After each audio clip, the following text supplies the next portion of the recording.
Hi friends, and welcome to Star Wars for 100 Days, the ultimate fan countdown leading up to the release of Star Wars The Force Awakens. We are only 16 days away from the release of the 7th chapter in the greatest sci-fi saga of all time. By extreme popular demand, I was going to skip this character altogether in the Star Wars universe, and frankly that's because I just didn't know enough about him. I haven't seen him in the books or the comics, I've just heard about him in passing.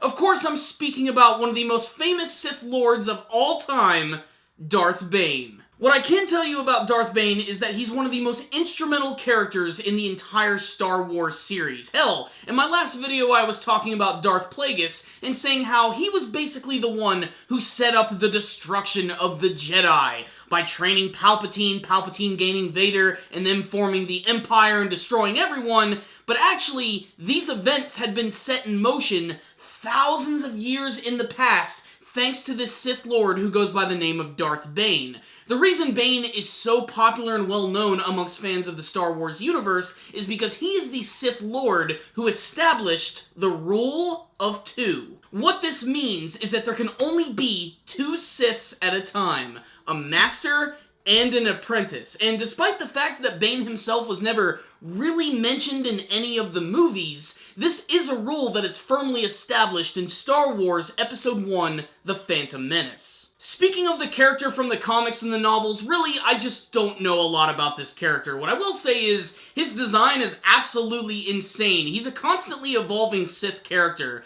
Most of the imagery that I found of him, he tends to be this bald guy with these weird black markings on his eye. Basically, he looks like a 1980s wrestler. I've also seen designs where he's got this really intricate looking armor on with this strange gold helmet, and he looks pretty awesome there. But hilariously enough, even after the expanded universe and the Legends has been tossed out the window, there was a crucial episode of Star Wars The Clone Wars where Darth Bane actually makes a canon appearance, officially making him part of the series. I'm talking, of course, about the final episode of Star Wars The Clone Wars. The episode's name is Sacrifice, and in this episode, Yoda goes to the Sith planet of Moraband, and he actually runs into the ghostly apparition of Darth Bane himself.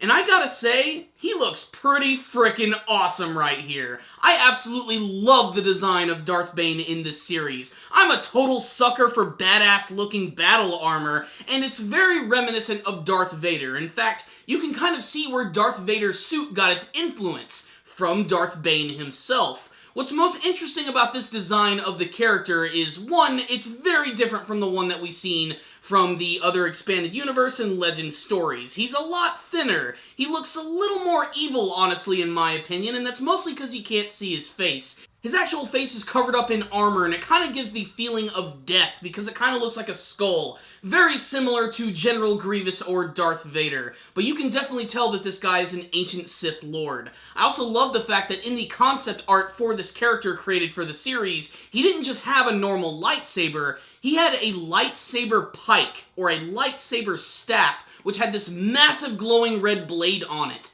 Does anybody else want to see more of this character? I know I do. And what's most incredible about Darth Bane from the Star Wars Clone Wars series is that he is voiced by Luke Skywalker himself. That's right, Mark Hamill actually voiced this character. Not only is he the voice of the savior of the Jedi, but he's also the one who is instrumental in actually killing all of them. I think that's some pretty awesome stuff right there. Unfortunately, Darth Bane doesn't really get to do too much in that episode outside of appearing as this really badass looking metal fiery ghost, but he does establish that he was the one who created the Rule of Two, so they were able to bring that storyline into the canon story of Star Wars, which I think is really awesome. And, you know, I know that I'm going to piss a lot of people off who are obsessed with this character in the expanded universe. I think he looks way cooler in the Clone Wars version, and if anything, that's the official canon version of Darth Bane, so suck it.